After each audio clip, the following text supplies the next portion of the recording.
L'objectif ici sur la présentation sur Advertising on Mobile Phones, c'est vraiment de se concentrer sur qu'est-ce qui est possible, qu'est-ce qu'on doit faire, qui doit être acteur pour mettre en place du mobile advertising comme c'est le cas sur les autres marchés. On se rend compte qu'en France, en Angleterre, en Hollande, en Allemagne, ils sont 5-6 ans en avance sur nous pour plein de raisons techniques, légales, même des raisons de marché, de culture.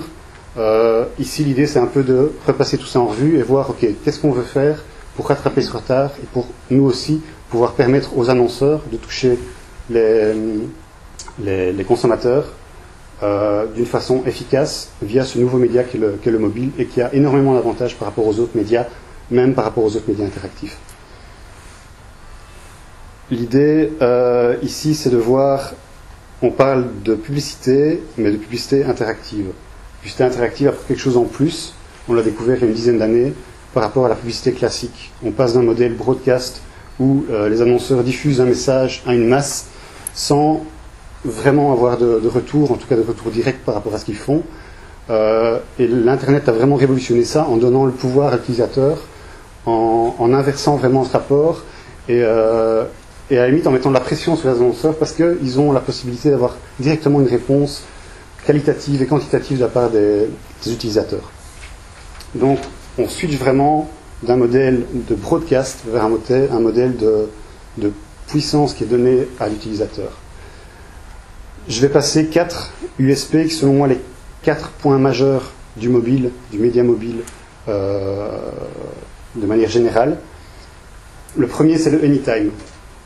Si on voit certaines études, on se rend compte que les gens éteignent de moins en moins leur GSM. Ils dorment avec, ils se réveillent pour répondre à des appels, pour répondre à des SMS. C'est vraiment un média qui a vraiment réussi à attraper l'utilisateur du début de sa journée jusqu'à la fin de sa journée et même pendant sa nuit. Donc c'est vraiment le média qui réussit à tracer l'utilisateur durant toute sa journée. Pourquoi ? Parce qu'il lui permet de pouvoir accéder à beaucoup de choses. Accéder aux autres, accéder à des données, accéder au monde interactif. La deuxième USP pour moi, c'est le Anywhere. Anywhere, effectivement, étant donné que l'utilisateur garde son GSM toute la journée avec lui, même la nuit, où qu'il soit, on peut le toucher. Et avec les réseaux tels qu'ils sont développés maintenant, on peut vraiment les toucher où qu'ils soient. Couverture Proximus, c'est 99% en GSM, 85% en 3G. Donc maintenant, on peut avoir une interaction riche via ce média à n'importe quel moment et où qu'il soit. Et le Anywhere va même un peu plus loin, avec toutes les possibilités LBS et GPS, c'est que non seulement on peut le toucher n'importe où, mais on peut le toucher à n'importe quel endroit. C'est-à-dire que selon l'endroit où l'utilisateur se trouve, on peut lui délivrer un message différent et on peut entrer en interaction avec lui au sujet de cette position. Donc on a une donnée d'heure, une donnée de localisation par rapport à l'utilisateur, plus toutes les autres données qu'on a par rapport à lui. Ça, c'est unique. On n'a ça sur aucun autre média. Le troisième point, c'est l'intimité. J'ai mis un chiffre qui peut paraître drôle, mais qui en fait est assez révélateur, c'est que 12% des Belges ont déjà répondu au téléphone alors qu'ils faisaient l'amour.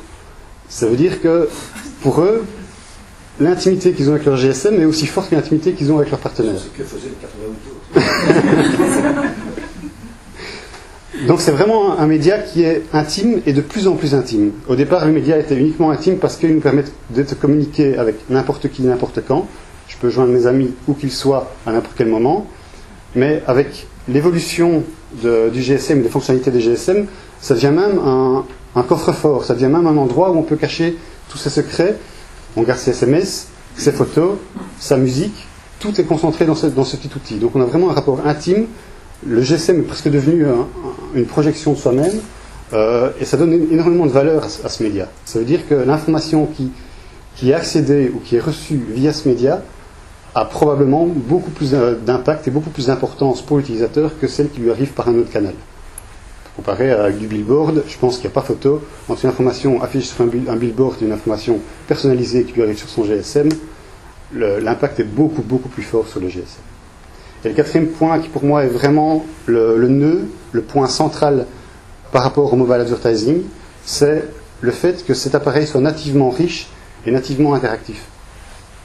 Au départ, le GSM était fait pour téléphoner. On a rajouté toutes ces fonctionnalités dont je vous ai parlé, appareil photo, agenda, carnet d'adresse. Tout ça a enrichi le média, mais de manière native. Ça veut dire que accéder au mobile internet sur le GSM, c'est quelque chose qui arrive de manière native par rapport au support. Téléphoner sur son ordinateur, c'est pas quelque chose qui est natif, c'est quelque chose qu'on est venu rajouter, pour lequel il faut un casque, un micro, il faut tout un appareillage. C'est quelque chose qui a moins d'impact, qui est moins ancré dans le média que toutes les nouvelles fonctionnalités qu'on rajoute au niveau du mobile. Ça, je pense que c'est extrêmement important. Et donc, en suivant cette réflexion-là, on peut se dire, ok, le GSM, je l'ai tout le temps, je l'ai partout, il est très intime, il renferme toute ma vie, entre guillemets, et en plus, il a des possibilités qui sont infinies. Des possibilités qui sont infinies par rapport à l'interface. C'est un média d'interface, c'est comme un écran d'ordinateur. Via cette interface, je peux accéder à l'information, recevoir l'information. Mais c'est même plus fort que ça, parce que ce média peut interagir avec le monde réel. Ce n'est pas uniquement une interface virtuelle, c'est aussi une interaction avec le monde réel.